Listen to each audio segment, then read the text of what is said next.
جنہیں نیکیوں کی تلاش ہے، جنہیں اللہ کے خیر کی بھوک ہے، جنہیں اپنی آخرت کی فکر ہے، جو اپنے ذخیرے اعمال کو، نام اعمال کو، ذخیرے آخرت کو اور اس بیلنس کو بہت بڑا بنانا چاہتے ہیں کہ میری آخرت کی زندگی سمجھ جائے، بن جائے، اور یہی دنیا کی زندگی کے اعمال و افعال ہماری نجات اور کامیابی کا ذریعہ بن جائے، وہ اللہ والے خوشی کا اظہار کر رہے ہیں کہ نیکیوں کا موسم بہار آ گیا ہے، نیکیوں کا سیزن آ گیا نا۔ جیسے دھندا کاروبار میں ہر ایک سیزن ہوتا ہے، ایسے اہل ایمان کا یہ سیزن ہے نیکیاں کمانے کا۔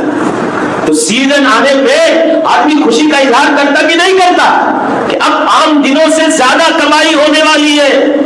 تو یہ اللہ والے اس مقدس مہینے کی آمد پر خوشی کا، فرحت کا، انبساط کا، مسرت کا اظہار کرتے ہیں، اعلان کرتے ہیں، اور اپنے اعمال سے، اپنے کردار سے، اپنی ظواہر سے، اپنے تمام چیزوں سے اس بات کا احساس دلاتے ہیں کہ بلا شبہ اللہ کا یہ مقدس مہینہ انہیں خوشی اور مسرت لے کر کے آیا ہے۔ تو یہ ہماری ذمہ داری ہے کہ اس مہینے کے آنے پہ گھٹن نہ محسوس کریں، بے چینی اپنے دلوں کے اندر نہ محسوس کریں، بوجھ نہ سمجھیں، اور خوب دلچسپی کے ساتھ، فرحت و مسرت کے ساتھ اس کی تیاری کریں۔ پھر اسی طریقے سے میرے بھائیو، دو تین میں نکات کی شکل میں تو خوشی ہونی چاہیے۔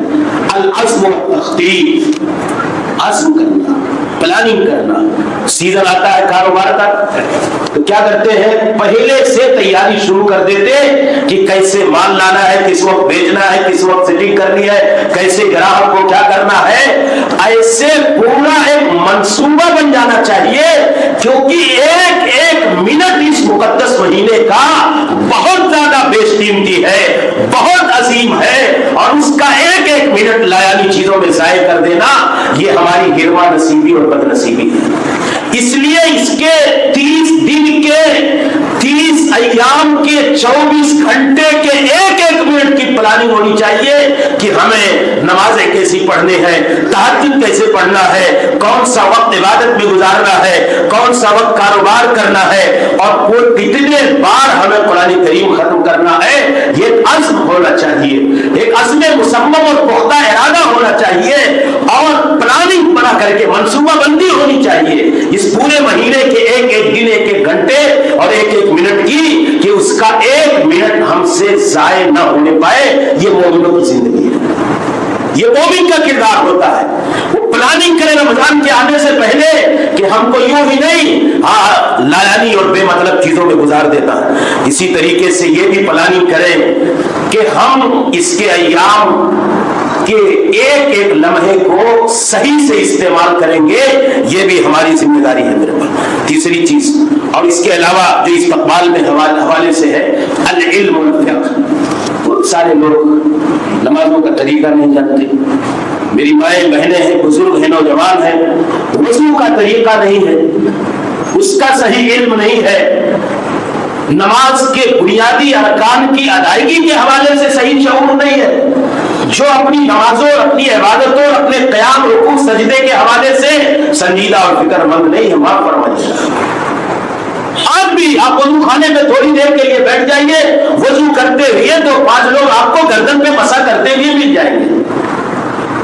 یہ کیا ہے؟ 50 سال کی عمر کا آدمی، دین کا شعور نہیں ہے، دین کا علم نہیں ہے، دین کی سمجھ نہیں ہے، دین کی فقہ نہیں ہے، تو عبادتوں میں اولین مطلوب یہ ہے کہ نمازیں پڑھنے سے پہلے، وضو جو ایک نیکی ہے وہ کرنے سے پہلے، قرآن کریم کی تلاوت سے پہلے، دیگر عبادتیں انجام دینے سے پہلے، یہ مومن کی ذمہ داری ہے کہ وہ اس کے احکام اور مسائل کو سیکھے، جانے۔ بہت سارے وسائل ہیں آج کے زمانے میں، اہل علم سے رجوع کرے، تقریریں سنیں، خطابات سنیں، علماء سے رابطہ کریں، اور اسی طریقے سے کتابیں پڑھیں۔ یہ ساری چیزیں ہیں جو علم کے حصول میں اللہ رب العالمین کا مطلوب عمل سے پہلے علم ہے، اس عمل کے بارے میں دینی سمجھ اور شعور ہے، یہ مومن کی ذمہ داری ہے کہ وہ سیکھے. تو اس لیے رمضان کے احکام کو جاننا. کتنے لوگ ہیں حج کرنے چلے جاتے وہ حج کے احکام نہیں جانتے, روزے میں نواقص کیا ہے ہمارے لیے وہ نہیں سیکھنے کی کوشش کرتے, نہیں جانیں گے تو آپ کا روزہ خراب ہو جائے گا. تو اس لیے صیام کے احکام, قیام اللیل کے احکام, رات کے جاگنے کے احکام, مسجد کے احکام, نمازوں کے احکام, قرآن کی تلاوت کے مسائل, یہ سیکھنا ہمارا رمضان سے پہلے ضروری ہے. یہ استقبال کا حصہ ہے. علماء سے پوچھ سکتے ہیں, خود سیکھ سکتے ہیں. فاسألوا اہل الذکر ان کنتم لا تعلمون. اسی طریقے سے میرے بھائیوں بہت ساری چیزیں ہیں. ہم جب عمل کریں اور عمل کرنے کے ساتھ ساتھ دوسروں کو بھی بتانے کی دعوت بھی, تبلیغ بھی, اصلاح بھی, تربیت بھی یہ ہمارے دین کا ایک بنیادی تقاضا اور ایک بنیادی عظیم عمل ہے. ہم عمل کرنے کے بعد لوگوں کو اس کی طرف دعوت دینے کا بھی منصوبہ بنائیں اور یہ بھی ہماری پلاننگ میں ہونا چاہیے. اور گناہوں کو چھوڑ کر کے نئی زندگی, نئے صفحات اور نئے عمل کے ساتھ, نئے منصوبے کے ساتھ اللہ کی بارگاہ میں اپنے آپ کو پیش کریں. یہ ہماری ذمہ داری ہے کہ رمضان کے اس مقدس مہینے کا, اس کے شایان شان, اس کے حسب مقام, اس کے جو عظمت, اس کی جو عظمت ہے, اس کا جو مقام اور مرتبہ اور اس کی جو منزلت ہے, اللہ نے جو عظیم مہمان کی شکل میں ہمیں پانے کی جو سعادت نصیب فرمائی ہے, جس کے ہم قریب ہو رہے ہیں, اللہ تعالیٰ سے جو چیزیں میں نے ذکر کی ان پر عمل کرنے کی, اس کے استقبال کے لیے ہمارے لیے ضروری ہے.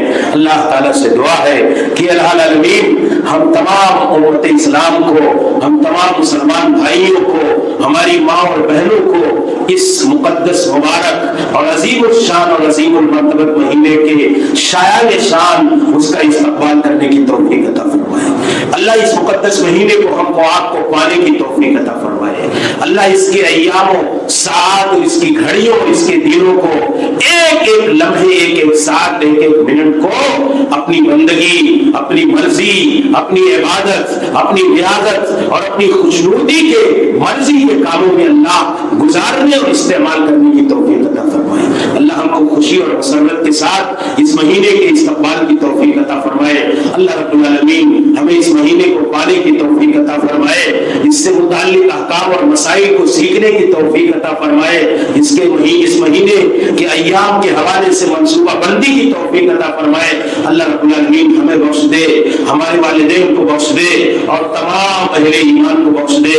اللہ دنیا میں جہاں کہیں مسلمان مجبور ہے, مقہور ہے, اے اللہ اسلام اور مسلمانوں کی مدد فرما, اے اللہ اسلام اور مسلمانوں کی حفاظت فرما, اے اللہ اسلام اور مسلمانوں کو اس دنیا میں عزت و غلبہ کے ساتھ رہنے اور جینے اور اپنے دین اور شریعت کی آزادی کے ساتھ رہنے کی توفیق عطا فرما.